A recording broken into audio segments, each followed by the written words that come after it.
अच्छे लोगों के साथ हमेशा बुरा क्यों होता है? गीता में श्री कृष्ण ने दिया है अर्जुन को इसका जवाब। आपने महसूस किया होगा कि जो लोग अच्छे कर्म करते हैं वो परेशान रहते हैं, वही जो बुरे कर्म करते हैं वो खुशी से रह रहे होते हैं। अच्छे कर्म करने वाले परेशान होते हैं कि आखिर उन्हें इतनी परीक्षा क्यों देनी पड़ रही है, जबकि जो अधर्म की राह में हैं वो खुश हैं और ज़िंदगी का लुत्फ़ उठा रहे हैं। अगर आपके मन में भी ये सवाल आता है तो आज हम आपको इसका जवाब देंगे। ये जवाब वो है जो भगवद गीता में लिखा है और श्री कृष्ण ने अर्जुन को दिया था। भगवद गीता में वर्णित कथा के अनुसार जब भी अर्जुन के मन में कोई दुविधा होती थी तो वो श्री कृष्ण के पास पहुंच जाते थे। एक बार की बात है, अर्जुन भगवान श्री कृष्ण के समीप आकर कहा कि वो दुविधा में हैं और इसका जवाब वो श्री कृष्ण से चाहते हैं। श्री कृष्ण ने पूछा कि क्या सवाल है? अर्जुन ने कहा, मुझे ये जानना है कि अच्छे लोगों के साथ हमेशा बुरा ही क्यों होता है, वहीं बुरे लोग खुशहाल दिखते हैं।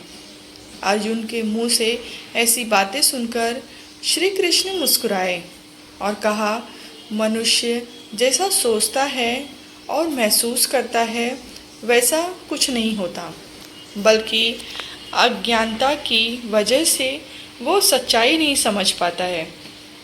अर्जुन उनकी ये बात समझ नहीं पाए। इसके बाद श्री कृष्ण ने कहा, वो जानते हैं। श्री कृष्ण ने अर्जुन से कहा, पार्थ, मैं तुम्हें एक कथा सुनाता हूँ। उसे सुनकर तुम समझ जाओगे कि हर प्राणी को उसके कर्म के हिसाब से ही फल मिलता है। प्रकृति हर किसी को अपनी राह चुनने का मौका देती है। अब वो मनुष्य की इच्छा पर निर्भर करता है कि उसे धर्म की राह चुननी है या अधर्म की। कथा शुरू करते हुए श्री कृष्ण ने कहा, एक नगर में दो पुरुष रहा करते थे। एक पुरुष व्यापारी था जिसके जीवन में धर्म की बहुत महत्ता थी। वो पूजा पाठ में यकीन रखता था। वो हर रोज़ मंदिर जाता था और दान धर्म भी करता था और हर रोज़ भगवान की पूजा करता था। वहीं दूसरा पुरुष बिल्कुल विपरीत था। वो हर रोज़ मंदिर तो जाता था लेकिन पूजा करने नहीं, बल्कि मंदिर के बाहर से जूते चप्पल चुराने। उसे दान और धर्म में कोई लेना देना नहीं था। समय बीतता गया और एक दिन बहुत ज़ोर की बारिश हो रही थी। इस वजह से मंदिर में पुजारी के अलावा कोई नहीं था। ये बात जब दूसरे पुरुष को पता चली तो उसने कहा कि ये सही मौका है मंदिर का धन चुराने का।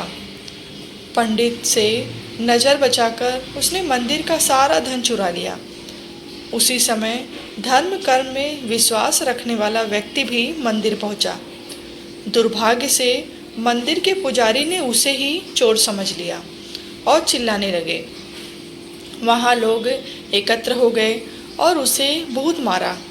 किसी तरह वो बचते बचाते वहाँ से निकला तो दुर्भाग्य ने उसका साथ वहाँ भी नहीं छोड़ा। मंदिर के बाहर वो एक गाड़ी से टकरा गया और घायल हो गया।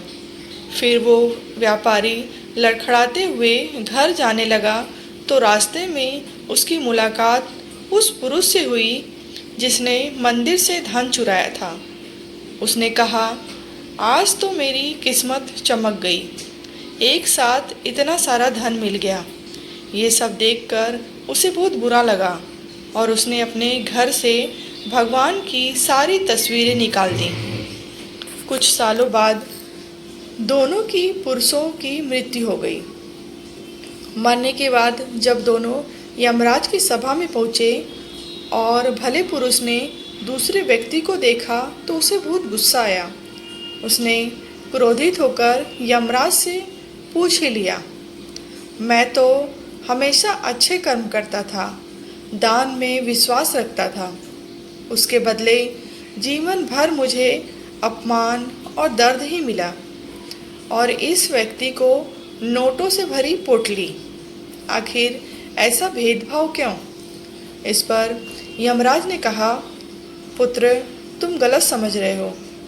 जिस दिन तुम्हारी गाड़ी से टक्कर हुई थी वो दिन तुम्हारे जीवन का आखिरी दिन था, परंतु तुम्हारे अच्छे कर्मों की वजह से तुम्हारी मौत सिर्फ एक छोटी से चोट में बदल गई।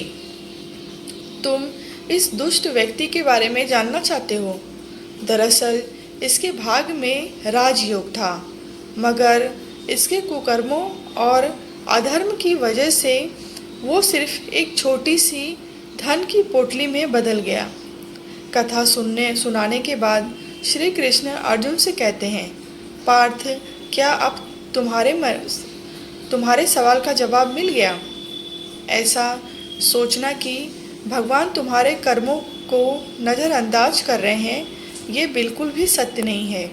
भगवान हमें कब क्या किस रूप में दे रहा है मनुष्य को समझ में नहीं आता, मगर आप अच्छे कर्म करते रहें तो भगवान की कृपा हमेशा बनी रहती है। इसीलिए अपने अच्छे कर्मों को बदलना नहीं चाहिए, क्योंकि उसका फल हमें इसी जीवन में मिलता है। इसीलिए मनुष्य का फर्ज है कि वो हमेशा अच्छे कर्म करते रहे, क्योंकि श्री कृष्ण ने गीता में भी बताया है कि किसी के द्वारा किया गया कर्म बेकार नहीं जाता, चाहे वो अच्छा हो या बुरा हो।